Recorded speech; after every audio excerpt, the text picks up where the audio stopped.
In the early 1990s, NASCAR's rising popularity brought soaring costs, making auto racing increasingly expensive.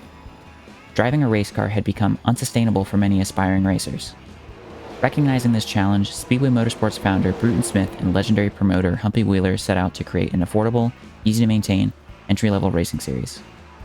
In April 1992, their vision became a reality with the introduction of the Legends car.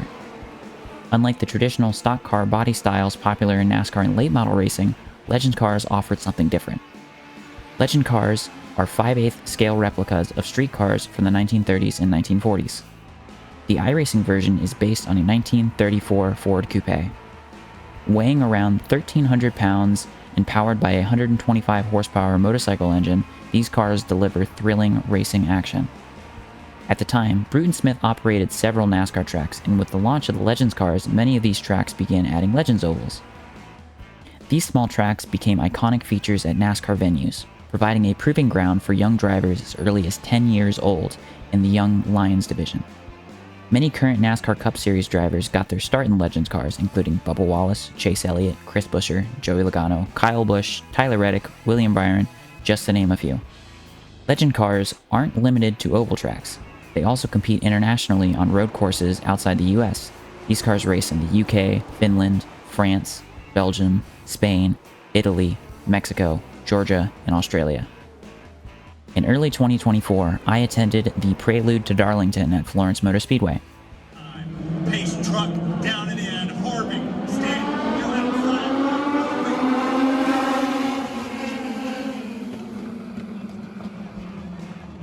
This event featured a 24-car Legends field, including Keelan Harvick, son of NASCAR champion Kevin Harvick. Florence Motor Speedway stands out with its unique design, no walls in the corner and backstretch, reminiscent of an iRacing staple, Oxford Plains Speedway, the only asphalt oval on iRacing with this feature.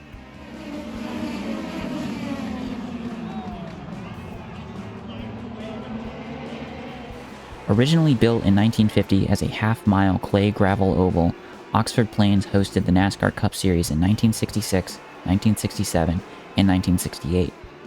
Bobby Allison won the first two races, and Richard Petty claimed victory in the final 300-lap event. Despite its NASCAR history, Oxford Plains' most memorable moments came in 1988 when it hosted two major concerts.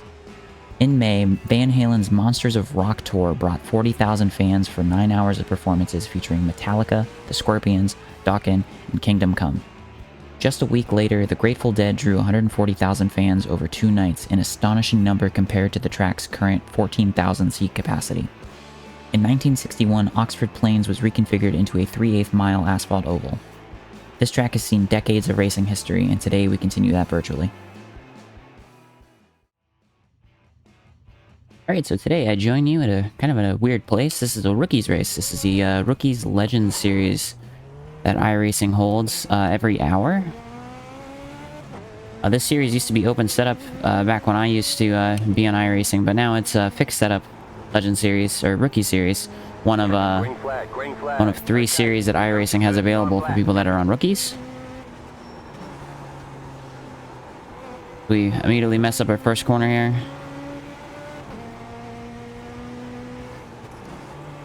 The reason why I'm jumping into this car and track combo is because One more lap. really want to drive every single car on every single track in iRacing. Just, but not do it in a way where I just drive it. I want to do it in officials. I want to, you know, kind of give a little bit of backstory behind everything that we're driving. And really give a story about what we're doing. And, wasn't a fantastic lap, but the lap that will do. But we're gonna get up to race here. Alright, so sitting here on the grid, as mentioned, one of the 3 Rookie series. This car is not too similar to kind of like what you see in stock car racing. These cars are very different. They're very small. They're not very heavy. They have a lot of like lateral grip. They'll still slide out and stuff. I think these things are weirdly similar in a sense to like how the next gen kind of slides. And one of the things too I want to kind of talk about here is you can see like all these people running paint schemes around us, and I chose to run a Jimmy Johnson inspired paint schemes because a lot of times you'll see somebody kind of jump into a car and you'll see a lot of, at least at the local level, you'll see a lot of inspired paint schemes. Get ready, going green. I think most places most places in real life you'll probably find some sort of guy driving a black 3 car at the local level. Car is off, be ready. Green flag, green flag. Alright, as we get ready to go here, the outside car is kind of Inside, running a little high up the track. still there, inside. Still there. Clear. Alright, as we get down,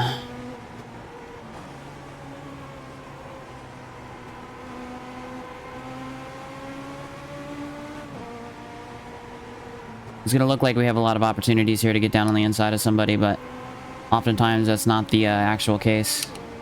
We'll just scare people into thinking that we're gonna send it on the inside. Especially here when we're racing a bunch of people that are newer to iRacing.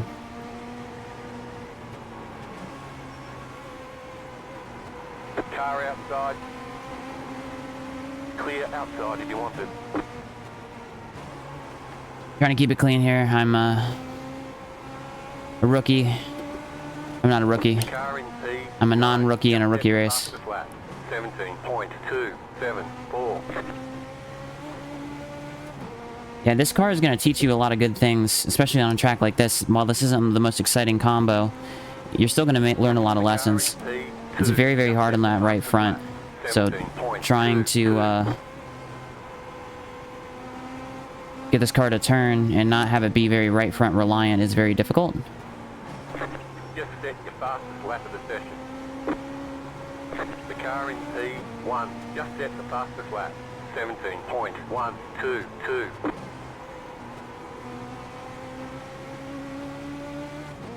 We're struggling to The leader is running. kind of get. It's a very difficult place to track to race and try to make passes, but the thing is you got to really learn how to use your patience. You're in the rookies division. You're trying not to kill the people. You're trying to get out of this division to make sure that you can kind of get a D-class license and start moving up. That was your fastest lap But of the session. a lot of people don't get that. A lot of people get too focused on the results here. I'm trying to read what this car in front of me is doing.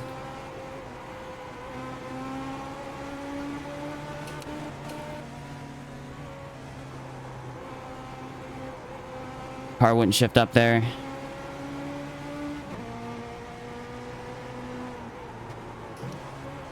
Yeah, and this is one of the original cars on iRacing. Maybe it didn't come out immediately with the game. I'm not 100% sure, but I know it did come out in 2008.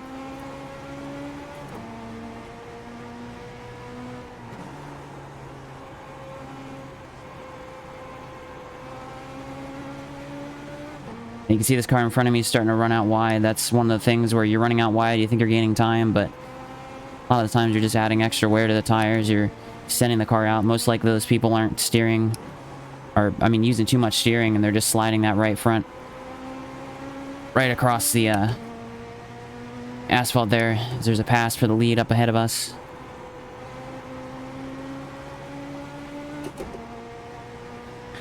And that's another thing too, is trying to keep that right front on it.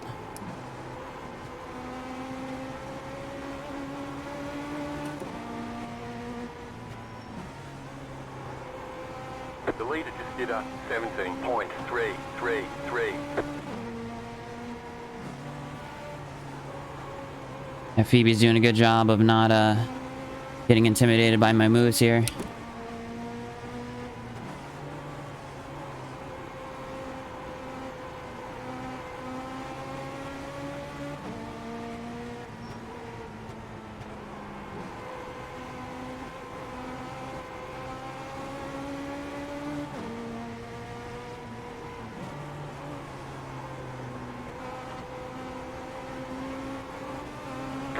Inside. Oh, they got the inside curve too hard there. We didn't touch them. You can tell there's no contact.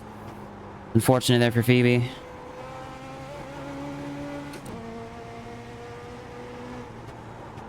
You're now in third.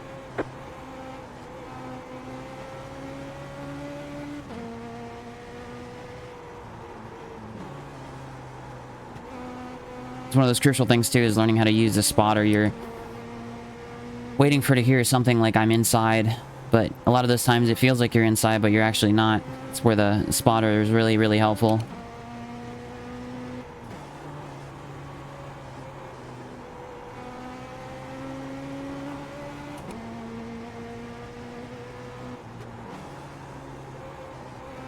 Yeah, I mentioned this isn't a fantastic combination, but these cars in this series, they run a baseline setup.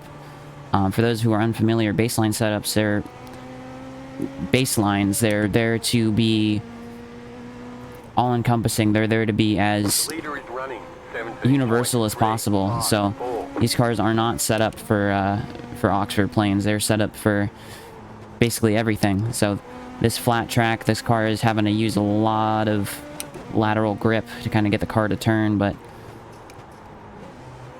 one of the byproducts of that is the right front wear that we're experiencing here.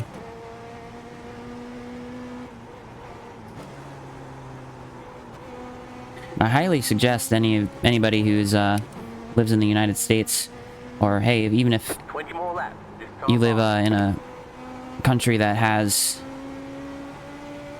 you know, oval racing. I know Australia's got some dirt oval stuff, but tickets aren't expensive typically for local short tracks. I know a lot of people go and they look at Cup Series tickets, and the cheap ones of those can be, you know, anywhere from $70 to $100. Kind of experimenting with the gear there. Yeah, you can go to a local short track for pretty cheap. I actually went to, when I went to Florence, I think my tickets for a pretty major event at Florence were about, I think, $30. And that was their big event for the year, outside of the 400-mile late model race they have at that track. And I've gone to places like Dominion Raceway and South Boston for as cheap as about $15. So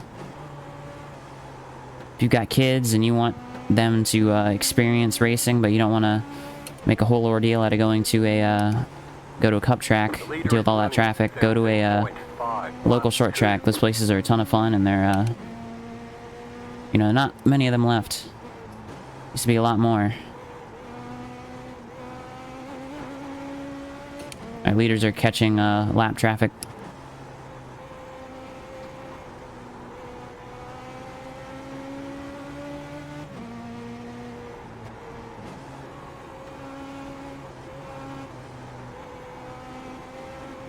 Just trying to use up less front tire. But one of the things too is with these cars is you got to remember the place of these cars. You know, they do house a lot of kids, but they also house a lot of older people. Daniel Hemrick is famously somebody who was running the whatever the $1 million. There's a $1 million legend race in Charlotte, and he won that race, and that's really where or why he is where he is through that Legends race. That really jump-started his career and jump into NASCAR.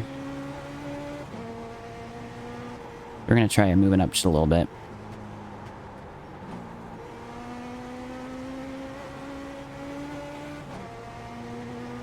Yeah, we're still losing time on the cars in front.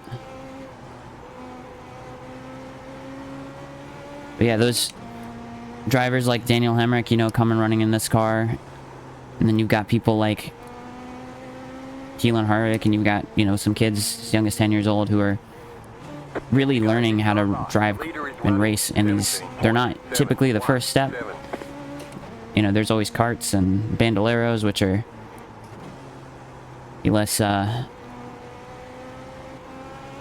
less heavy, less horsepower version of these.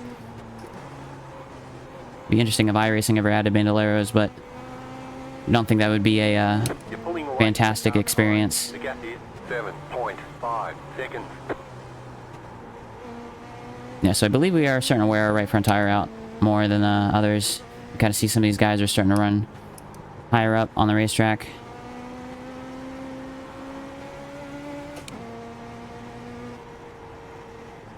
And guy clobbered the curve there pretty hard. Still sliding up a little bit mid-corner, but you can see just my fall off here is pretty severe.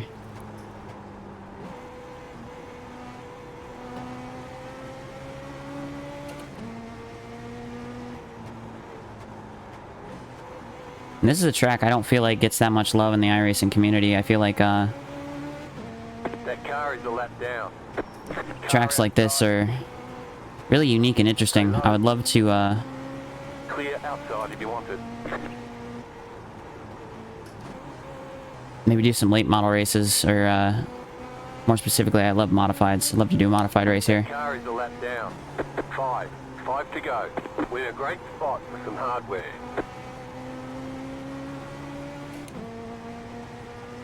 Yeah, coming down to the end here. And these cars, they're one of those things where 17.76. they're so universal and they're so good, and running on these small tracks, you know, with proper setups, I do think that is a slight drawback to this series, is running the typical baseline. But I do think it kind of adds more challenges to the race. Kind of makes you kind of deal with what you have.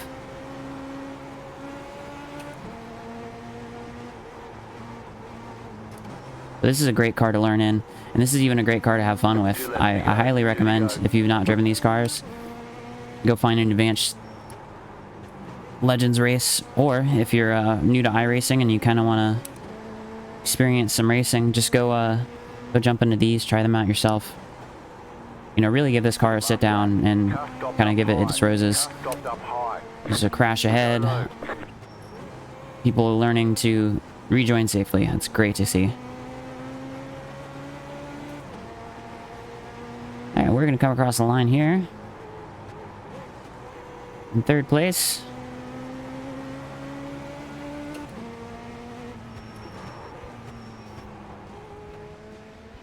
Alright, so looking at incidents here on the start. Yeah, 10 car kind of running out of line. 10 car kind of dives into the corner behind the 8. 8's going slower than the 10 car wanted to go. 10 car runs over the 8 car, and then the 8 car spins out. Alright, so this happened behind us. We were catching Phoebe here, and they get down the corner, they get off the bottom, and then I just barely kept off of them on the outside. That caused us to kind of slow up into the corner. 4 car slows up, and then the 6 car runs over the 4 car. There's a coming together with the 11 car, and then this causes a whole big accident.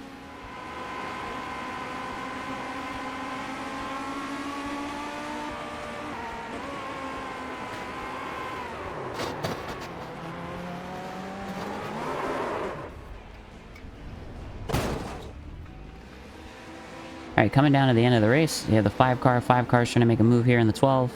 Gets in the corner too fast, hits the 12 car, moves them up the racetrack. 12 car starts coming down, the 5 car's coming up, they get hooked together, and then an argument ensues. Right, so that concludes the race. This is our screen that we see for our race. You can see here we gain a little bit of safety rating, and then we gain some iRating from this. We really shouldn't be running these races. iRacing just recently allowed people to start running in rookies, but the main purpose of me running here is I just wanted to show off the Legends car. I've really felt like this is the place to really talk about Legends cars. We can, you know, run the C-Class series, or we can run, you know, the Road series, but I really feel like these are like the experience that people will be the most familiar with, and I feel like this is more indicative for people who maybe haven't experienced iRacing before, to show, you know, what a race would look like. That's not like what ours was, because ours was a little clean. This is, you know, it's not bottom split, but there's a split that has a lot of rookies in it. Rookies are denoted by red licenses, the R label here, and they don't have any I rating, which is right next to here. So you can see here, these guys here got a lot of safety rating. The goal for rookies is to get that to 4.0, I believe. I think it's not 3.0, I think it's 4.0. Actually, it might be 3.0, because this guy's about to take over, and I have not seen any 3s, but yeah, once you get that above, you're in D class, and you can start running more cars. You can start, you know, experiencing, you know, what iRacing has to offer. But you won't get that unless you start running these races. There's I believe, around 10 rookie classes between oval, sports car, formula car, and dirt oval and rallycross. So these are all cars that everyone has to experience. But if you have anything with Legends cars that you like or have experienced or just want to talk about, make sure that you put that in the description. This definitely wasn't an in-depth guide on anything. It was more of just like a, hey, here's some cool facts, and this is a Legends car. I really, really, really want to start kind of piecing together different cars and tracks, and kind of really enjoy driving stuff on iRacing again. Very easy to kind of sit there and get monotonous and just start driving the same thing over and over and over again. But iRacing is just, every sim actually is very, very good at just providing different experiences for everybody. So I hope that this is kind of a beginning of starting to understand and be able to experience some of the cars that either I have driven before, not driven before, or maybe disliked and maybe needed to get a second opinion on. But hopefully y'all enjoy that. Hopefully y'all have a good rest of your week, and peace.